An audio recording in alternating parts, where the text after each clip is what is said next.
слово на живот за месец октомври 2025 година. Земено од книгата на Псалми, 121 псалм, 12 ред. Мојата помош е од Господа, кој ги создаде небото и земјата.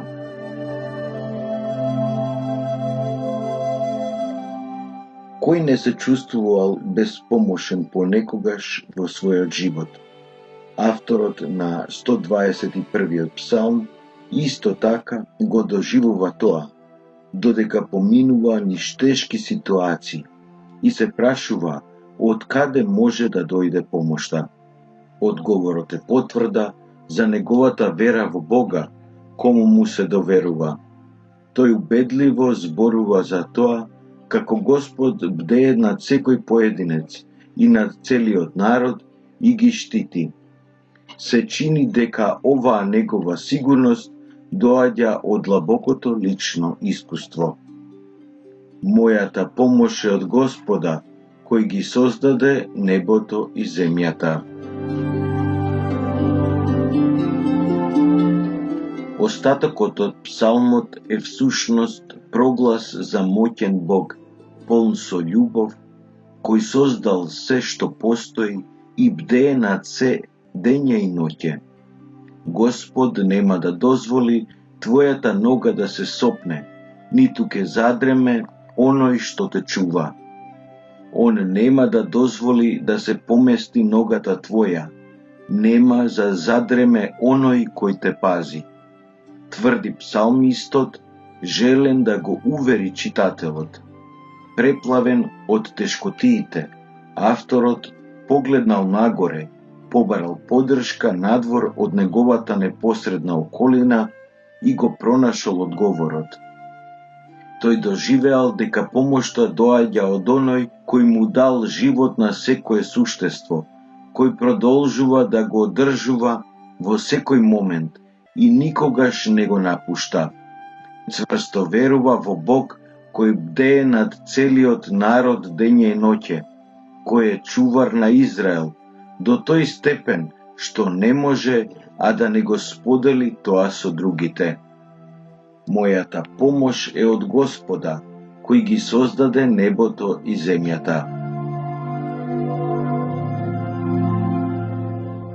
Во моментите на несигурност, вознемиреност и неизвестност, пишува Кјара Лубик, Бог сака да веруваме во неговата љубов и не моли да направиме чин на доверба. Сака да ги искористиме овие болни околности, за да му покажеме дека веруваме во неговата љубов. А тоа значи да веруваме дека тој е наш татко и дека мисли на нас, да ги префрлиме сите наши грижи врз него, да ги натовариме на него.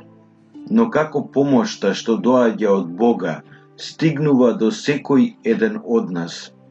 Светото писмо ни донесува бројни примери во кои ова се постигнува преку постапките на мажи и жени, како што се Мојсей, Илија, Елисеј или Естир, повикани да бидат инструменти во Божјата грижа за еден народ или за одредена личност.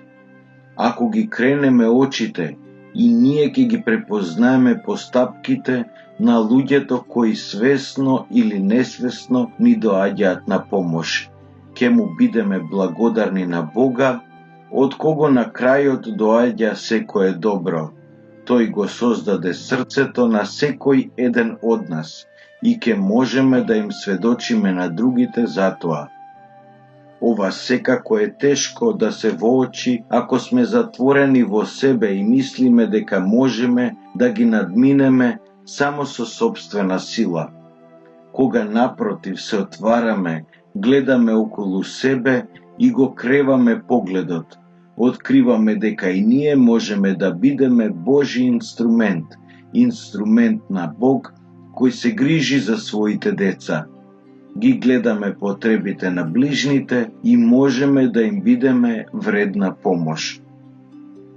Мојата помош е од Господа, кој ги создаде небото и земјата.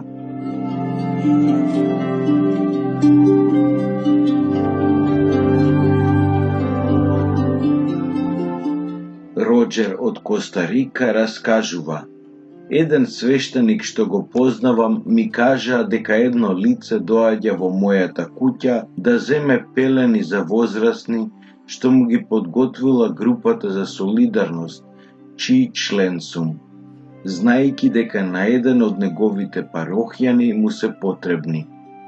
Додека чекав, пред куќата помина една соседка која проживуваше многу тешки моменти, па и ги дадов последните 7 јајца што ги имав, заедно со неколку други намирници.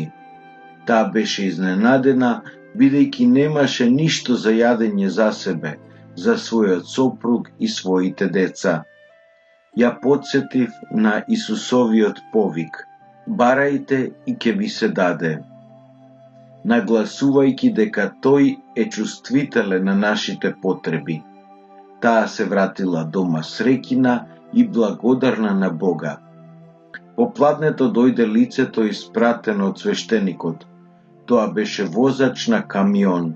Го послужив со кафе и додека разговаравме го прашав што превезува. Јајца, одговори тој, давајќи ми 32 парчиња. Мојата помош е од Господа, кој ги создаде небото и земјата.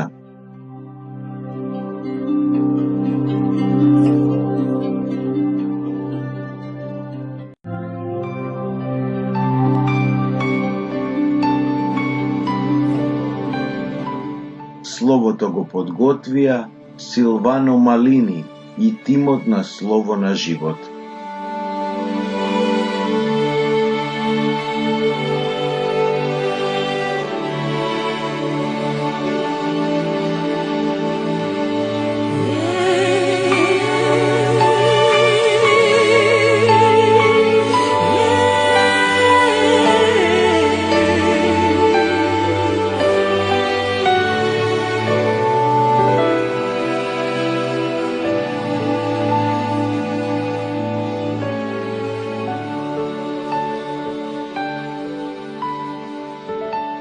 The